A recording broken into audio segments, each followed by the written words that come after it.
સહજાનંદ સ્વામી મહારાજની જય. હરિપ્રસાદ સ્વામી મહારાજની જય જય જય. પ્રગટ ગુરુ હરિપ્રબોધ સ્વામી મહારાજની જય જય જય. હરિપ્રબોધમ પરિવારની જય જય જય. દાસના દાસ થવાની જય જય જય.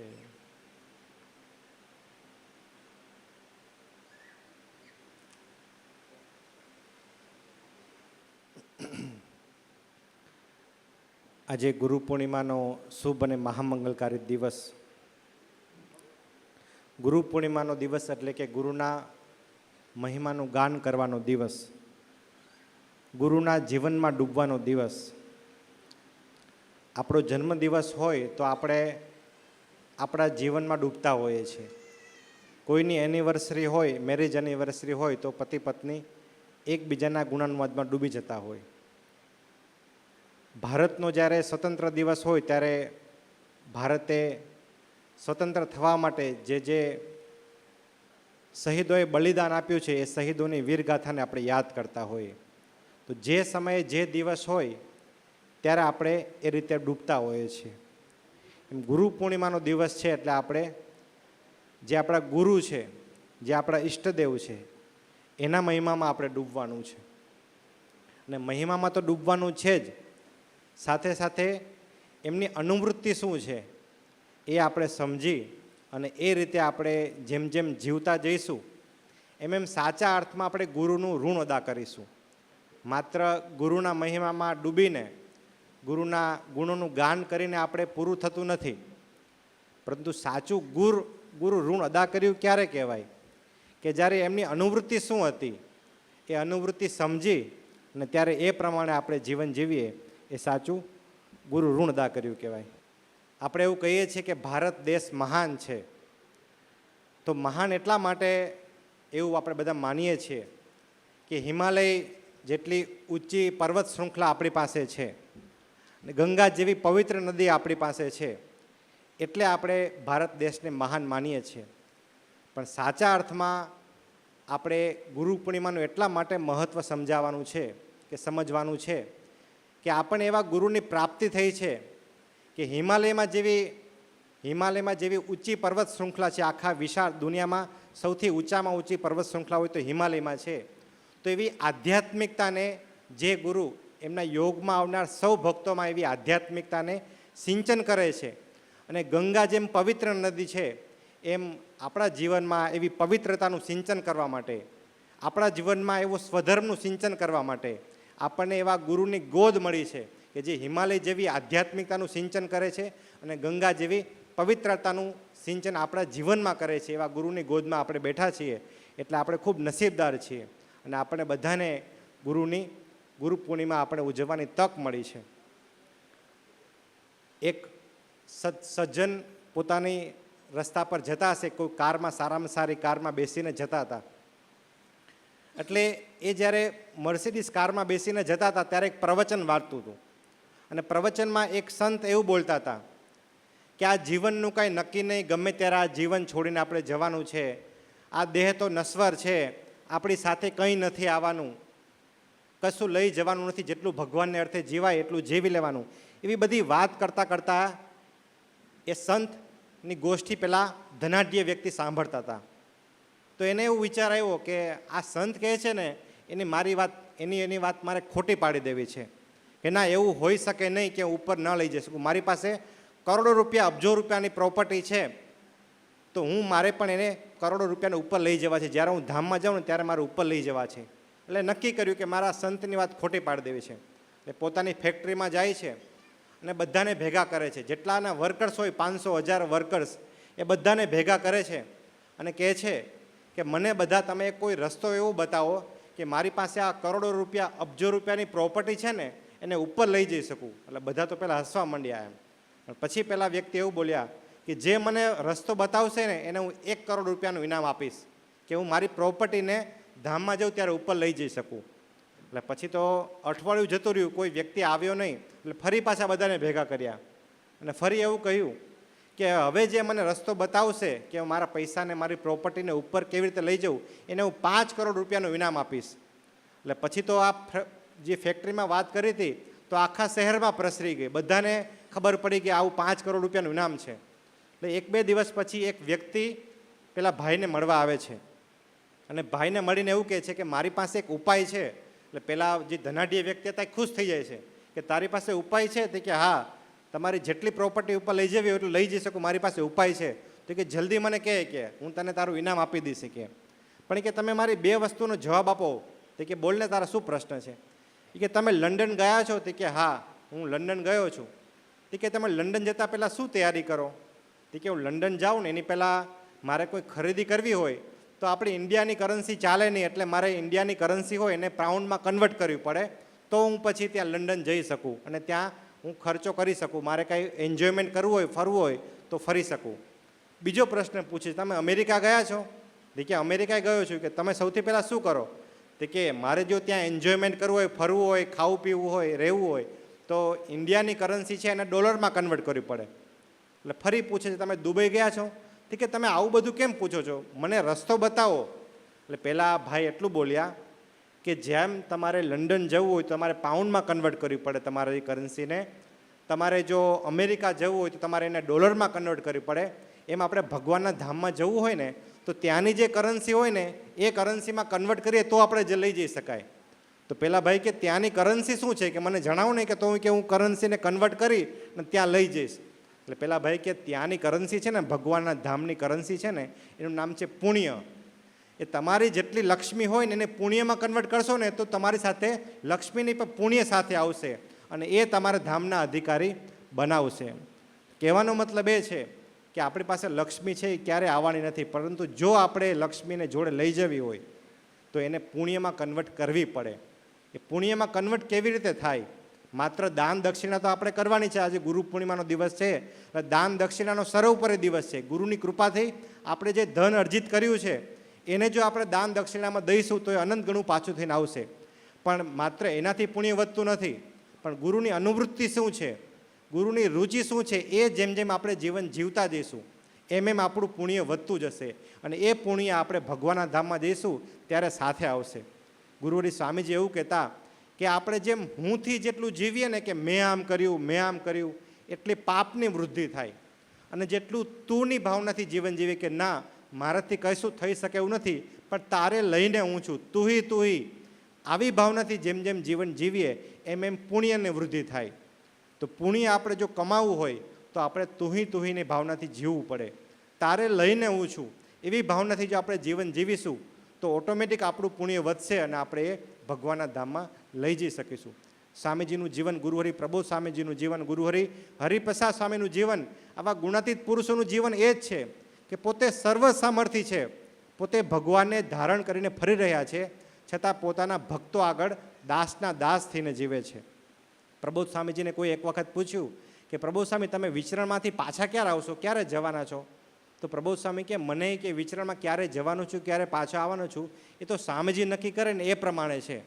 પછી પ્રબોધ સ્વામી કે આપણે પગથિયા ઉતરવા હોય ને મારે તો પણ એ કે સ્વામીજી બળ આપે ને તો મારાથી એ પગથિયા ઉતરી શકાય. આપણા સૌને ખબર છે કે પ્રબોધ સ્વામી ખાલી હાથ ઊંચો કરવો હોય કે કોઈ પણ પ્રશ્ન પૂછે કે આમાંથી કોણ કોણ હાજર છે, કોણ કોણ ગેરહાજર છે, અક્ષરધામમાં કોણે જવું છે, કોઈ પણ નાના મોટા પ્રશ્ન હોય તો પ્રબોધ સ્વામી શું કહે છે કે મારે ખાલી હાથ ઊંચો કરવો હોય ને તો પણ મારે સ્વામીજીને પ્રાર્થના કરું કે સ્વામીજી મને હાથ ઊંચો કરવાનું બળ આપજો, મને ચાલવાનું બળ આપજો એમ. તો જે અક્ષર બ્રહ્મ છે છતાં પણ એવી ભાવનાથી જીવન જીવે છે કે હું તો કંઈ નથી. હરિપ્રસાદ સ્વામીજી અને એમના સંબંધવાળા પાસે મારું અસ્તિત્વ ઝીરો છે એવી ભાવનાથી પોતે જીવી રહ્યા છે. પ્રબોધ સ્વામીજી હમણાં થોડા દિવસ પહેલાં હરિચરણ પ્રદેશમાં વિચરણ કરવા આવ્યા હતા ત્યારે ગણદેવીમાં હિતેશભાઈના ઘરે એ વોકિંગ કરતા હતા અને બધા ભક્તોને દર્શન આપતા હતા. ત્યારે આપણા દેવભાઈ છે વડસાગર, એમનો દીકરો એ પ્રબોધ સ્વામીને પ્રાર્થના કરતો હતો કે એક જ ચાલે પ્રબોધ સ્વામી ચાલે, એક જ ચાલે પ્રબોધ સ્વામી ચાલે. જેવા પ્રબોધ સ્વામી નજીક આવે તો દીકરો બોલે કે એક જ ચાલે પ્રબોધ સ્વામી ચાલે.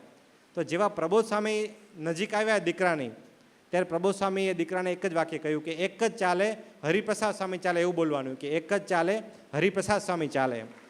તો જ્યાં આપણું પોતાનું માન વધે છે, જ્યાં આપણું એક નામ વધે છે, છતાં પણ પ્રબોધ સ્વામીના જીવનમાં દર્શન કરાવે છે. એ પોતે પોતાના વર્તન દ્વારા દર્શન કરાવે છે કે આપણે ભગવાન આગળ કશું નથી. અને આપણા કોઈક વખાણ કરતું હોય, આપણું કોઈક નામ બોલે તો આપણને આનંદ થાય. અને આપણું જ્યારે કોઈ નામ ન લે, કોઈ આપણું નામ ભૂલી જાય, હાર વિધિમાં નામ ભૂલી જાય, તો તરત જ આપણે વિચાર આવે કે મારું નામ કેમ ન બોલ્યા. તો જેમ જેમ હું વધે એમ એમ પાપની વૃદ્ધિ થાય. અને જેમ તુહી થઈએ કે તારે લઈને હું છું, મારામાં કોઈ લાયકાત નથી, પણ તારે લઈને હું છું, તો એ પુણ્યની વૃદ્ધિ થાય. અને પુણ્યની વૃદ્ધિ થાય એના માટે આપણે આ ગુરુ પૂર્ણિમા જેવા સભાનું આયોજન કરીએ છીએ.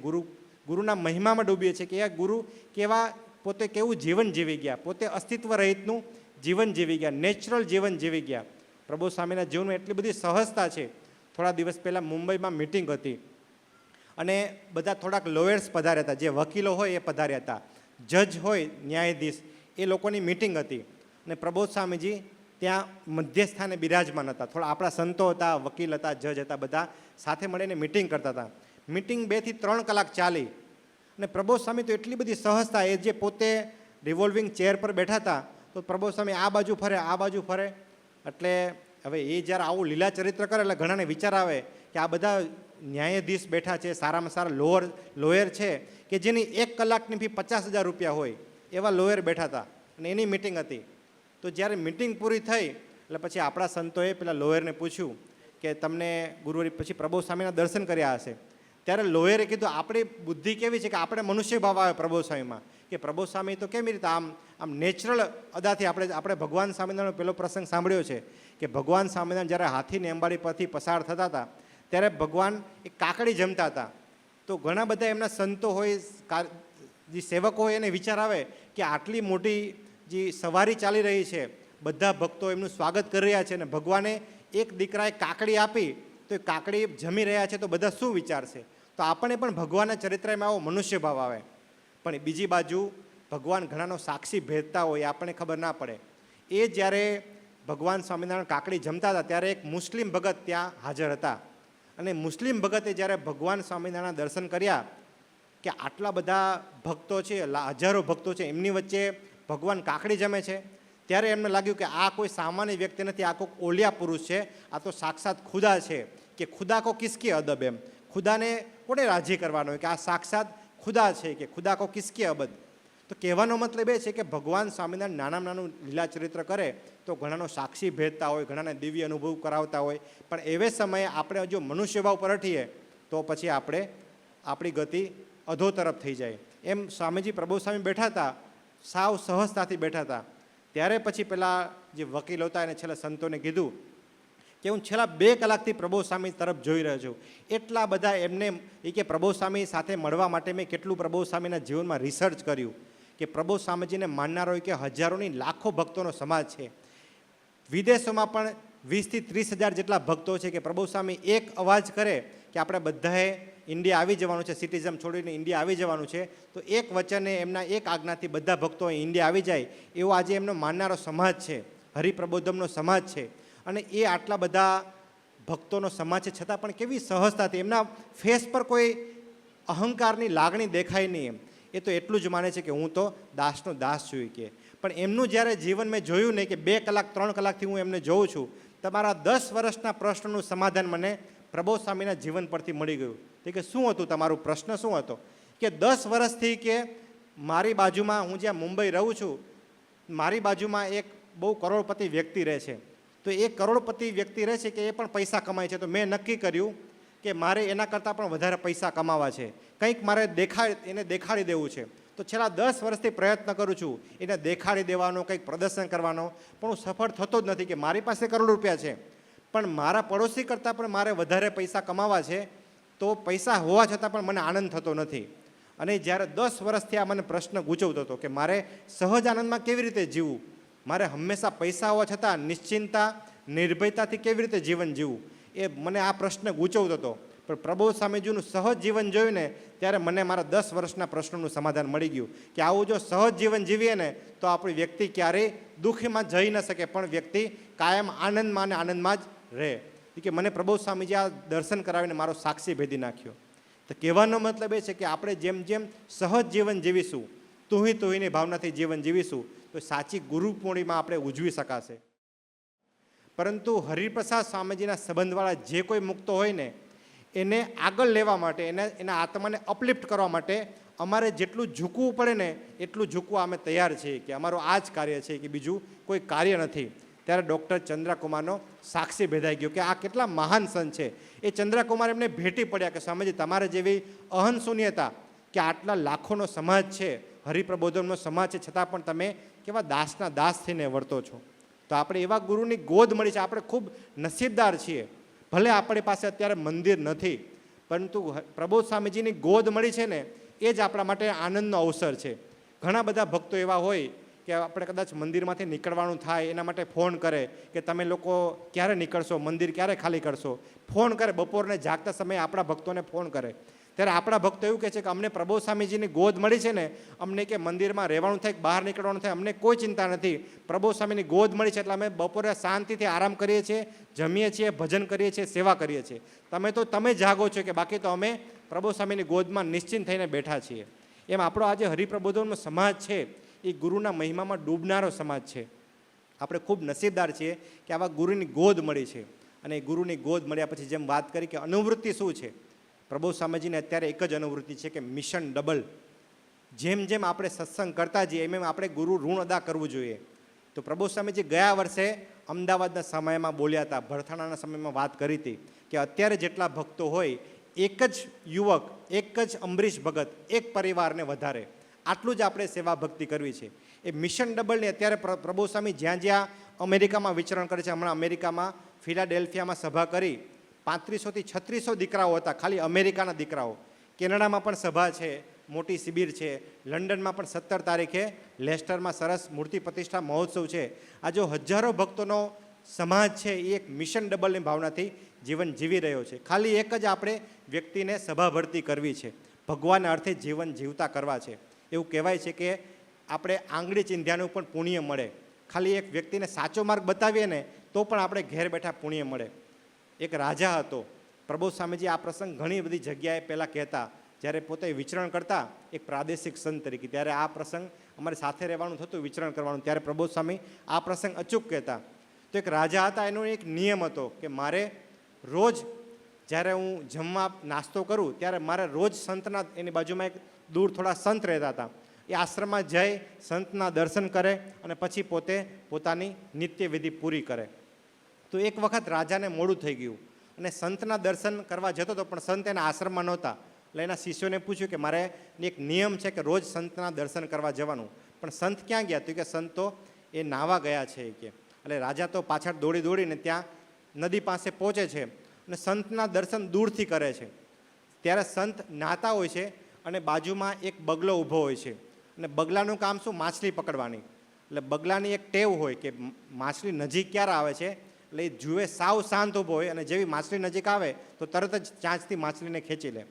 પણ એની પહેલાં બગલો શું કરે? બાજુમાં પથ્થર હતો, એની પાસે ચાંચ ઘસે અને પછી પાણી નાખે, એ બધું લીલા કરતો હોય ને પછી જેવી માછલી નજીક આવે તરત જ એ માછલીને ખાઈ જાય.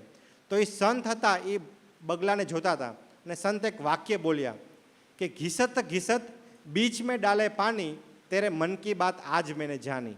આ એક સંત બોલ્યા બગલાને જોતા જોતા કે તું જે પથ્થરને તારી ચાંચ ઘસે છે, પણ તારા મનની વાત શું છે કે તારે પેલી માછલીને ખાવી છે, કે એ વાત મેં જાણી. એટલે સંત તો એમને બોલ્યા કે ઘિસત ઘિસત બીચ મેં ડાલે પાણી, તેરે મન કી બાત આજ મેને જાની. એટલે પહેલાં રાજાને થયું કે કદાચ આ મારા માટેનું આજનું સૂત્ર હોય, એટલે કે હું આ વાક્ય લઈ અને પછી કે મારું નિત્યવિધિ કરીશ એમ.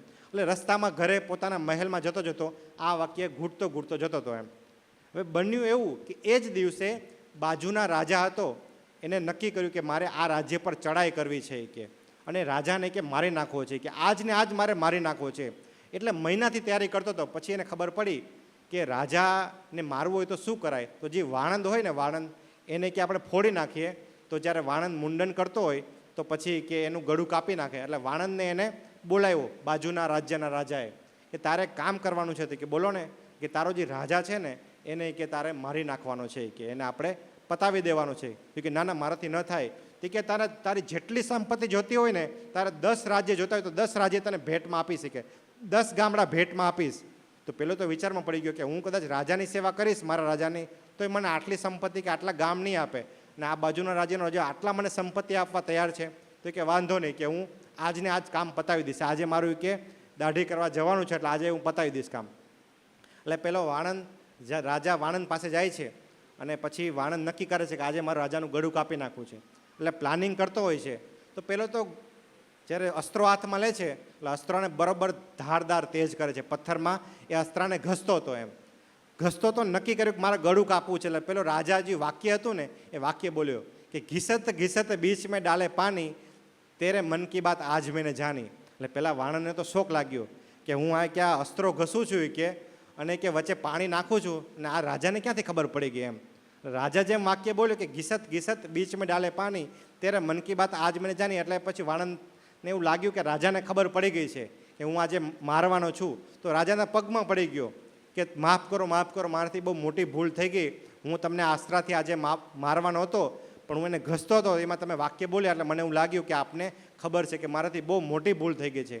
ત્યારે પછી વાણંદને માફ કર્યું કે તું ચિંતા ન કરીશ, તો મારી સાથે ખુલ્લા દિલની વાત કરીને કે હું તને 5 ગામ, ભલે તું મને મારવાનો છું પણ હું તને 5 ગામ આપીશ, પણ હવે આવું ક્યારેય ફરી ના કરતો. એમ પણ એક વાક્ય કહેવાનો મતલબ એ છે કે પ્રભુ સામે એવું કહેતા કે ખાલી સંતના દર્શન કરવા ગયો અને એક વાક્ય લઈને ગયો તો એને પોતાનું જીવન અને રાજ્ય બંને બચી ગયું. તો આપણે જો અઠવાડિક સભા ભરીએ, આવા સંતોની ગોષ્ઠી સાંભળીએ, ગુરુવરી પ્રભુ સ્વામીજીની ગોષ્ઠી સાંભળીએ, તો આપણા જીવનમાં કેટલું બધું પુણ્ય મળે, આપણા જીવનની કેટલી બધી રક્ષા થઈ જાય એ આપણને ખબર નથી પડતી. પ્રભુ સ્વામી એવું કહે છે કે આપણે જ્યારે અઠવાડિક સભામાં બેસીએ ને, આવા સમયમાં બેસીએ ને, તો આપણા કેટલા બધા પ્રારબ્ધ ઉઠતા હોય, કેટલા બધા જાણે અજાણે પાપ કરેલા હોય ને, એ પાપની પૂર્ણાહુતિ ભગવાન અત્યારે જ્યાં સુધી આ ગુરુ પૂર્ણિમાની સભા ચાલે છે, જ્યાં સુધી આપણી 1 કલાક અઠવાડિક સભા ચાલે છે, એમાં ભગવાન એક જ કામ કરે છે. આપણા આત્મામાં જેટલા બધા કચરા ભેગા થયા હોય, આંખે કરીને, કાને કરીને, નાકે કરીને, જીભે કરીને, વાણીએ કરીને, જેટલા પાપની વૃદ્ધિ કરી હોય, કોઈનું નેગેટિવ બોલીને, કોઈનું નેગેટિવ જોઈને, ટીકા ચર્ચા કરીને, એ જેટલા પાપ ભેગા થયા હોય એ બધા પાપને સાફ કરવાનું કામ ગુરુહરિ હરિપ્રસાદ સ્વામીજી, ગુરુહરિ પ્રભુ સ્વામીજી આ 1 કલાકમાં અને ગુરુ પૂર્ણિમા જેવા સભામાં કરતા હોય છે. તો આપણે કેટલા બધા નસીબદાર છીએ કે આપણને આવા સમયમાં આવવાની તક મળે છે.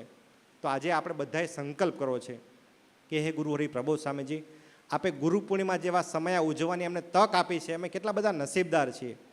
તો અમે આપની અનુવૃત્તિમાં નિમિત્ત બની શકીએ, આપના મિશન ડબલમાં નિમિત્ત બની શકીએ. આપે અમારા જીવનમાં કેટલું બધું ઋણ ચડાવ્યું છે. આપણું કોઈ નાનો મોટો સંકલ્પ હોય, નાની મોટી કોઈ નોકરી ન મળતી હોય, પહેલાંના જમાનામાં એવું કહેવાતું કે લગ્ન કરવા હોય ને તો જે ત્રેતાયુગ હતો, શરૂઆતમાં ત્રેતાયુગ હતો, તો એના માટે આપણે રામ ભગવાનના સમયમાં આપણે ધનુષ્યબાણ ઉચકવું પડતું. લગ્ન કરવા હોય, સ્વયંવર હોય, તો ત્યારે શું થાય કે રામ ભગવાનના સમયમાં આપણે ધનુષ્યબાણ ઉચકવું પડતું. પછી દ્વાપર યુગ આવ્યો, તો દ્વાપર યુગમાં જો લગ્ન કરવા હોય, સારી પત્ની જોતી હોય, તો એના માટે પક્ષીની માછલીને આંખ વીંધવી પડતી.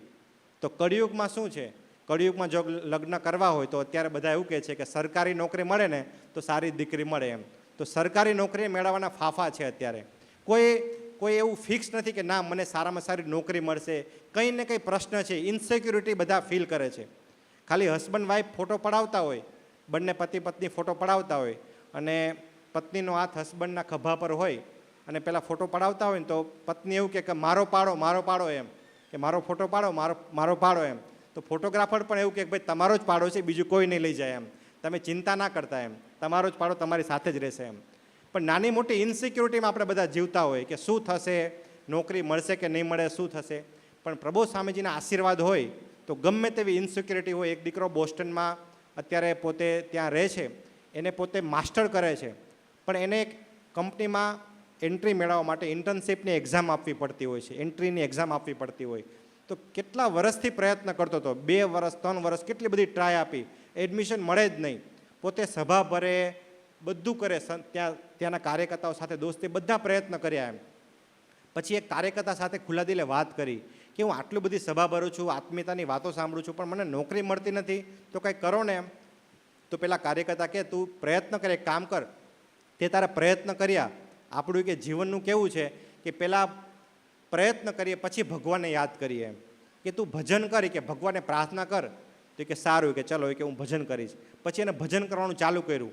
1 અઠવાડિયું, 2 અઠવાડિયું, 3 અઠવાડિયું, હજી તો 1 મહિનો પૂરો ન થયો, સાચા દિલથી ભજન પૂરું નહીં થયું હોય એનું, ત્યાં તો એને એક કંપનીમાંથી લેટર આવ્યો અને કહ્યું કે તમારે આ તારીખે ઇન્ટરવ્યૂ છે કે 3 વ્યક્તિનું ઇન્ટરવ્યૂ હતું, એમાંથી 2 વ્યક્તિ આવ્યા હતા પણ 1 વ્યક્તિ નહોતો આવ્યો, તો એની જગ્યાએ તમારે આવવાનું છે. એટલે પેલો દીકરો ખુશ થઈ ગયો કે ચલો મારું ભજન ભગવાન સુધી પહોંચ્યું અને મને ઇન્ટરવ્યૂનો કોલ લેટર આવ્યો. તો એ દીકરો તો જાય છે અને ઇન્ટરવ્યૂ એટલું બધું સરસ આપે છે અને ઇન્ટરવ્યૂમાં પેલા ભાઈ એવું કહે છે કે તમારે હવે 2 દિવસ પછી અમે ગુરુવારે તમને ઓફર લેટર મૂકીશું ને ઓફર લેટર મોકલીશું ત્યારે તમારે ફરી જોઈન થઈ જવાનું. તો પેલા દીકરાને એવું થઈ ગયું કે ભજનથી નહીં પણ મેં ઇન્ટરવ્યૂમાં સારા જવાબ આપ્યા ને સારું ઇન્ટરવ્યૂ ફેસ કર્યું ને એટલે મારી બુદ્ધિ શક્તિથી મને ઇન્ટરવ્યૂ મળી ગયું, મને જોબ આ કંપનીમાં જોબ મળી ગઈ. એટલે એને ભજન બંધ કરી દીધું. હજી તો એટલે ઓફર લેટર પણ નહોતો આવ્યો પણ ભજન બંધ કરી દીધું. હવે જે દિવસે ઓફર લેટર આવવાનો હતો એટલે એ તો ખુશ હતો કે આજે ગુરુવાર છે અને આજે મને ઓફર લેટર મળવાનો છે. તો 2 વાગ્યા સુધી રાહ જોઈ કે બપોરે મળશે, 5, 6 વાગે કે ઓફર લેટર જ ન મળે. તો પહેલો ટેન્શનમાં આવી ગયો એટલે કાર્યકર્તાને પાસે ગયો. કાર્યકર્તાને કીધું કે ભાઈ મને ઓફર લેટર કેમ ના મળ્યો. પછી પહેલાં એ દીકરાએ અંતરદૃષ્ટિ કરી, કાર્યકર્તા સાથે ખુલ્લા દિલે વાત કરી કે મેં છે ને જ્યારથી મારું ઇન્ટરવ્યૂમાં ફેસ થવાનું થયું અને બધા આન્સર આપ્યા ને તો મેં એવું વિચાર્યું કે મારા બળથી મને મળ્યું છે, પણ ભગવાને કે મને આ રાહ જોવડાવી આખો દિવસમાં મને ઓફર લેટર ના આવ્યો એટલે મને અનુભવ કરાવ્યો કે તારા બળથી નહીં, તારા ઇન્ટરવ્યૂમાં જે તે બુદ્ધિ શક્તિથી નહીં પણ મારા આશીર્વાદથી ને ભજનના ફળ સ્વરૂપે મને આ ઇન્ટરવ્યૂમાં જોબ મળી છે. ને પછી આખો રાત એ દીકરો ભજન કરે છે અને બીજા દિવસે બપોરે 12 વાગે એને ઓફર લેટર મળે છે. કહેવાનો મતલબ એ છે કે ભગવાન આપણને આપણું બળ છોડાવી અને ભજનના બળમાં લઈ જવા માગે છે અને એ લઈ જઈએ તો આપણે આ ગુરુ પૂર્ણિમા સાચી ઉજવી કહેવાય. ગુરુ પૂર્ણિમામાં એક સંકલ્પ કરીને જાય કે ભાઈ ભલે મારા બધા હું પુરુષ પ્રયત્ન કરતો હોય, મારી બુદ્ધિના બળે પ્રયત્ન કરતો હોય, પણ જો ભગવાનના બળે નહીં જવું ને તો પછી ભગવાન મારી ક્યારેય પ્રાર્થના સાંભળશે નહીં. તો આપણે એક પ્રાર્થના કરવી છે. પ્રભુ, છેલ્લો પ્રસંગ કહીને મારી સેવા પૂરી કરું. પ્રભુ સ્વામી જ્યારે કોલંબસમાં બિરાજમાન હતા ત્યારે પ્રભુ સ્વામી 1 વાગ્યા સમય હતો, રાત્રિનો 1 વાગ્યાનો સમય હતો અને પોઢવા જતા હતા. ત્યાં હ્યુસ્ટનમાં એક વિડીયો કોલ આવે છે. ત્યાંના પ્રશાંતભાઈ કરીને હ્યુસ્ટનના કાર્યકર્તા હોય એ પ્રભુ સ્વામીજીને વિડીયો કોલ કરે છે અને પ્રભુ સ્વામી વિડીયો કોલમાં દર્શન આપે છે. પ્રભુ સ્વામી કે બોલો શું થયું. તે સ્વામી કે આપણા મંડળમાં એક ડૉક્ટર ધ્રુવભાઈ કરીને છે, એમની દીકરીનો જન્મ થયો છે પણ એના દીકરીનો જ્યારે જન્મ થયો ત્યારે ઉપર તાળવું નહોતું, જે મોઢામાં ઉપર તાળવું હોય ને એ હતું નહીં. એટલે પછી ડૉક્ટરોએ કહ્યું કે આપણે બીજું કોઈ હાડકું હોય ને એ ત્યાં ફિટ કરીશું. તો ડૉક્ટરે સર્જરી પણ કરી પણ હવે એમાં સર્જરીમાં એક એવું પ્રોબ્લેમ થયો છે કે એક જે નસ છે ને એ દબાઈ છે અને એ દબાવવાને કારણે ઓક્સિજન ત્યાં પહોંચતો નથી અને શરીરમાં કાર્બન ડાયોક્સાઇડ વધતો જાય છે અને ઇન્ફેક્શનનું પ્રમાણ વધતું જાય છે. અત્યારે મારી દીકરી વેન્ટિલેટર પર છે એમ. ને પેલા ડૉક્ટર ધ્રુવભાઈ કે જેને દીકરી વેન્ટિલેટર પર હતી એ રીતસરને રડવા માંડે છે એમ કે સ્વામીજી મારી દીકરીને બચાવો, કે બહુ પ્રયત્ન કર્યા પણ હવે મારી દીકરીને રક્ષા કરો. આપના ડૉક્ટરે પણ હાથ ઊંચા કરી દીધા છે કે આ ઇન્ફેક્શન અમે કંટ્રોલ નહીં કરી શકીએ, હવે તો ભગવાન બચાવે તો જ સારું એમ. અને જ્યારે રડે છે ત્યારે પ્રભુ સ્વામીજી ડૉક્ટરને કહે છે કે આપણી દીકરીનું જે જીવન બચાવવું એ ગુરુહરિ હરિપ્રસાદ સ્વામીજીના હાથમાં છે. આપણે સૌને ખ્યાલ છે કે ગુરુહરિ પ્રભુ સ્વામીનું જીવન કેવું છે. આપણે કંઈ પણ પ્રભુ સ્વામી પાસે જઈએ ને તો એવું કહે છે કે સ્વામીજીને પ્રાર્થના કરીશું. હવે સ્વામીજી એમનામાં રહીને સાંગોપાંગ બિરાજમાન છે. એમના એક રૂવાડું એવું નહીં હોય કે જેમાં પ્રભુ સ્વામીજી બિરાજમાન નહીં હોય, છતાં પણ એ કેવા દાસના દાસ થઈને એવું કહે છે કે આપણે સ્વામીજીને પ્રાર્થના કરીશું, કારણ કે સ્વામીજી એમનામાં બિરાજમાન છે. છતાં પણ પ્રભુ સ્વામીજી કહ્યું કે આપણે સ્વામીજીને પ્રાર્થના કરીશું કે દીકરીને રક્ષા કરે અને તમે પણ નિશ્ચિંત થઈને ભજન કરજો અને સ્વામીજીને એવી પ્રાર્થના કરજો કે આ દીકરી મારી નથી પણ તમારી છે, હે સ્વામીજી તમારી દીકરીની રક્ષા કરજો. આવી પ્રાર્થના કરીને સૂઈ જજો. પેલા ડૉક્ટર ધ્રુવભાઈ 1 કલાક બરોબરની પ્રાર્થના કરી, સ્વામીજી હું પણ તમારો છું, આ દીકરી પણ તમારી છે, તમે રક્ષા કરજો. અને સવારે ડૉક્ટરનો ફોન આવ્યો ડૉક્ટર ધ્રુવભાઈ પર કે હવે ખબર નહીં કે આ શું ચમત્કાર થયો, એ વેન્ટિલેટર હવે કે કાઢી નાખ્યું છે અને તમારી દીકરીમાંથી ઇન્ફેક્શન ધીમે ધીમે દૂર થઈ ગયું છે અને હવે એની તબિયત સારી છે. ત્યારે ડૉક્ટર ધ્રુવભાઈએ પ્રભુ સ્વામીને કહ્યું કે સ્વામીજી તમે મારી દીકરીની રક્ષા કરી એટલું જ નહીં પણ આજીવન મને એવું મનાવી દીધું કે હું પણ તમારો છું અને મારી દીકરી પણ તમારી છે. જો તમે આ પ્રસંગ મારા જીવનમાં ના મૂક્યો હોત તો હું આ ભાવના કેળવી ન શકત કે આ દીકરી તમારી છે. એમ ગુરુહરિ સ્વામીજી પણ આ વસ્તુ ઘૂંટાવા માગે છે કે આપણું કશું નથી, ભગવાન અને આવા ભગવાન ધારક સંત સિવાય બીજું કોઈ આપણું નથી. આ દેહ પણ આપણું નથી. આ દેહ ચાલે છે એ ભગવાનની કૃપાથી ચાલે છે, આપણું તંત્ર ચાલે છે એ ભગવાનના આશીર્વાદથી ચાલે છે. તો આવી ભાવનામાં નિરંતર રહેવું હોય એના માટે ગુરુ પૂર્ણિમાની સભા, ગુરુની ગોદ અનિવાર્ય છે. તો વિશેષ કોઈ વાત નથી કરવી. ગુરુડી સ્વામીજીના ચરણોમાં એક જ પ્રાર્થના કરવી છે કે હે ગુરુડી સ્વામીજી, ગુરુ પૂર્ણિમાનો અવસર આપી અને સાચા ગુરુ ઋણ અમે અદા કરી શકીએ એના માટે આપે અમને તક આપી છે. અને ગુરુ ઋણ એટલે આપની અનુવૃત્તિ છે મિશન ડબલ. આપની અનુવૃત્તિ છે અમે રેગ્યુલર નિયમિત સભા ભરીએ. આપની અનુવૃત્તિ છે આપના બળે જીવીએ, ભજનના બળે જીવીએ. તો એ રીતે અનુવૃત્તિમાં જીવી અને સાચા અર્થમાં ગુરુ પૂર્ણિમા ઉજવી શકીએ એના માટે આપ અમને ખૂબ ખૂબ બળબુદ્ધિ અને શક્તિ આપજો. એ જ પ્રાર્થના સહજાનંદ સ્વામી મહારાજની જય.